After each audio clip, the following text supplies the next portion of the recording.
নমস্কার, কেমন আছেন সবাই? আশা করি ভালো আছেন। আসামে আমি বর্ধমানে বউ একটা নতুন পর্বে আপনাদের স্বাগত জানাই।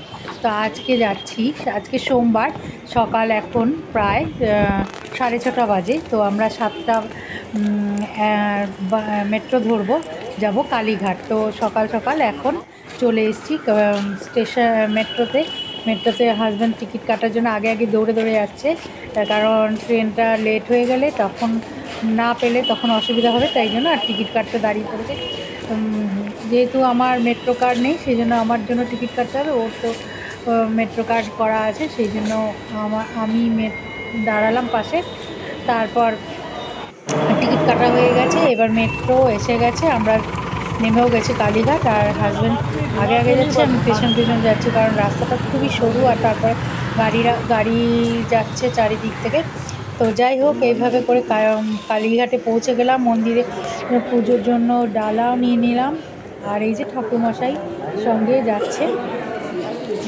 তো পুরোহিত মশাই দেখিয়ে দিলেন কোন দিক দিয়ে যেতে হবে আর কোন দিকে ব্যারিকেড করা আছে। যেমন যেমন করে করা আছে তেমন তেমন করেই আমাদের মায়ের মন্দিরে যেতে হবে। তো আমরা এই দিক দিয়ে গিয়ে নিচে দিয়ে গিয়ে যাই হোক ওই দিকে মানে পৌঁছে গেলাম। মায়ের এই বলে দিলে এই দিক দিয়ে গিয়ে তো আমরা এইরকমভাবে সিঁড়ি দিয়ে উঠে, আচ্ছা ব্যারিকেড করা আছে এইভাবেই চলে গেলাম মায়ের মন্দিরের ভেতরে। তো ওখানে বেশি ভিড় ছিল না।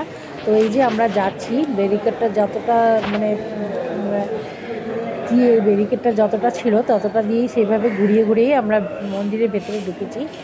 আর ওখানে ঢোকার পর মনটা বেশ শান্ত হয়ে গেছে, শান্তি লেগেছিল, বেশ ভালোই, ভিড় বেশি ছিল না।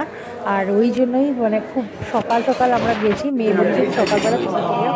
আর এই যে মন্দিরে পৌঁছে গেছি, আর ওইখানে গিয়ে আমি ক্যামেরাটা অফ করে দিয়েছিলাম। পুজো হয়ে গেছে, হাজব্যান্ডের একটু ফটো তুলে নিলাম, সঙ্গে আমি বললাম আমারও একটু তুলে নাও। আর এখানে ছিল, আমরা ধূপ জ্বালালাম। তো এইখানে সেই যেটা বলি দেয় সেই ঘরটা, আর সেইখানে আমি হাজব্যান্ডের দাঁড়িয়ে তুললাম। তারপর আমি বললাম আমাকেও একটু তুলে দাও।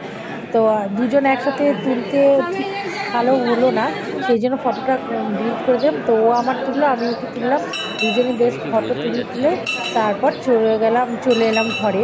তো আবার রাস্তা দিয়ে কী করে রাস্তা যেভাবে এসেছি, এই হলো মন্দিরটা, মায়ের মন্দিরটা। আর তারপর যেই রাস্তা দিয়ে গেছিলাম সেই রাস্তাটা অনেকটা একটু গলির মতো ছিল।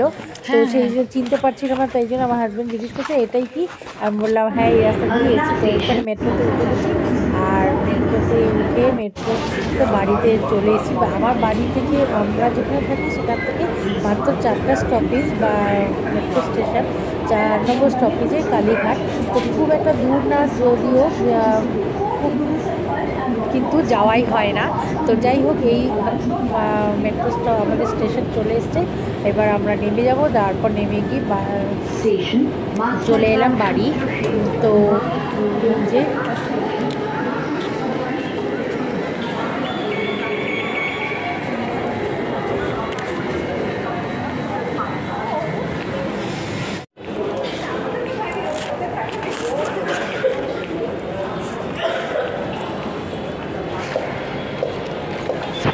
বাড়িতে এসে দুপুরবেলা রান্না করেছিলাম পেঁয়াজ, সেদিন নিরামিষ খেলাম। তো আলু ফুলকপি ভাজা করেছি। এখানে এটা হচ্ছে বিনস, আলু, মটরশুঁটি দিয়ে ফুলকপি দিয়ে একটা তরকারি করেছিলাম সকালে রুটি খাওয়ার জন্য।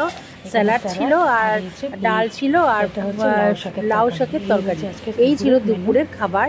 তো দুপুরে এইগুলো খাওয়া দাওয়া করে নিচ্ছি। এবার খাওয়া দাওয়া করে নিয়ে তারপর রাতে একটু ভেবেছি অন্য কিছু বানাবো। তো রাতে ছিল রুটি আর আলুর দম। তো ভিডিওটা ভালো লাগলে অবশ্যই লাইক করবে, শেয়ার করবে, সাবস্ক্রাইব করতে ভুলবে না। দেখা হবে নেক্সট আবার ভিডিওতে, ততক্ষণের জন্য বাই।